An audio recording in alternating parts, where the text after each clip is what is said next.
We're easy. Yeah, whatever works for you. We're good. Okay, guys, let's find out. What is your name? Jimmy Kelly. And I'm Michael Tuitt. Can you do plug-in for your film? What are you guys filming? We did a film called Polybius.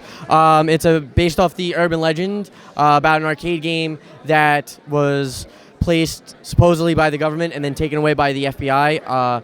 This young boy who plays it dies, and it's only his sister that knows that it's this game that did it.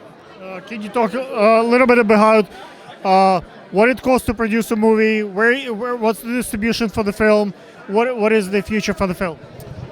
Okay, so the movie cost us about before we went into all the festivals, about $40,000 to make out of pocket. Yes, and so You get money, family money, like It was a combination of us working and then private equity through investors.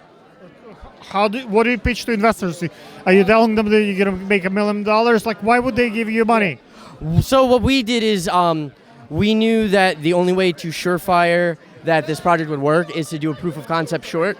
So we asked for less money to then go ahead and do it and then use that to get the right people involved to make the feature so the feature will actually go places as opposed to asking people for money and then having a feature with nothing to do with it.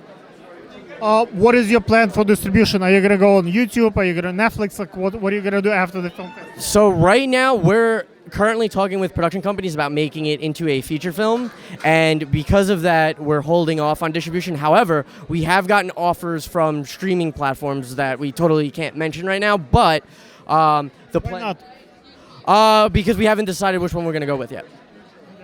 And like, it's nice sometimes to put them in there, like when they see like Netflix and Hulu and they all compete, then the offers coming like more new offers, additional, or the race. Are you guys union? Are you non-union? Like, what's the? we're non-union, but we did shoot it through the Screen Actors Guild because we had Tom Atkins from Escape from New York, Lethal Weapon, The Fog. We had Tom Atkins as one of our leads, so he's in the Screen Actors Guild, obviously. So we had to do the project through SAG. That was interesting. It was my first time doing a project through SAG. A lot of paperwork, a lot of stuff we had to do, but we were able to make it work. But it was a very interesting experience. I learned a lot on the ground running full speed. For the like, I film at YouTube Studios, if you know Chelsea Market quite a lot. When you have like over 10,000, it's easy to film there, and it's a lot of red cameras, a lot of good. Why don't you use the free facilities like Brico Studios and the Google Studios? There are so many resources here in New York when you don't have to put money out of pocket. So the thing was, it's a period piece, so because of that we had to get very specific locations that fit the bill. So that was really we were kind of with our hands tied. We had to go to very specifically places that were made before 1980. Yeah, and we were able to shoot the whole film on location in Suffolk County. We're from the island, so we were able to shoot the whole thing out there within a couple towns. It was pretty nice.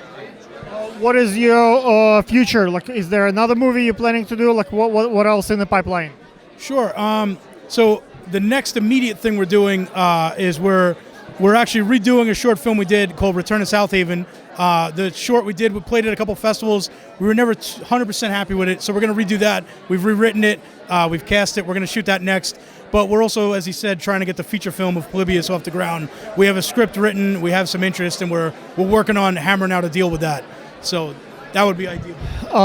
What is the dynamic between two of you? Like, a lot of people work by themselves and they don't have partners. Sometimes people work as a team. Like, you grow up together. Like, how do you trust each other? Like, why don't you fight and why don't you survive together? So part of it is that we're actually family.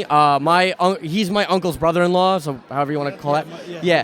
So that's how we knew each other. But I had worked at school with a lot of different kind of producers and things like that, and I knew that the only way I was going to be able to co-produce is if I had somebody that I could trust.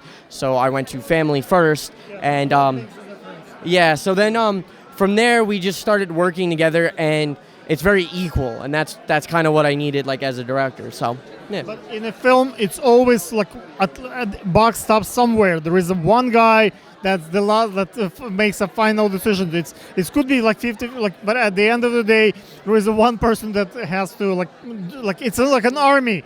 Hey, this man's a director, and so it's his film. It's we wrote it together, we produced it together, and luckily we see things eye to eye, which is good. So we didn't find ourselves in any situation where we were butting heads about things. But you're right. At the end of the day, there is one man, and so Jimmy Kelly's the director, and so he would be that man if it came to it. What is your Instagram? My Instagram is the real Mike to it with periods in between all the words. Mine is Jimmy Jimmy K_FOE. What do you think you're gonna get out of this film festival? Like the week is almost over. Today is the last day. Like, do you see immediate reaction, like the immediate gratification, and like what's your expectation for the afterward? Well, I mean, we've come out a couple nights. We've had a good time. This party's just heating up, and it looks like it's going to be a great night. We've met a lot of cool people here, other filmmakers, some local, some from further away, some international. But we definitely, met some cool people that we're looking forward to following up with, and people who are already telling us they want to follow up with us on stuff. So that's one of the big things about coming to festivals like this. You get to network, meet some of your peers, and some of the people we worked with on our project, we met at other festivals. Our composer, Josh, we met him at the New York City Horror Film Festival. Great guy. We've done 2 films with him now. We plan to keep working with him. So meeting people is probably one of the most beneficial things that come to the festivals. Guys, check it out. They might have really cool pictures there. And cut.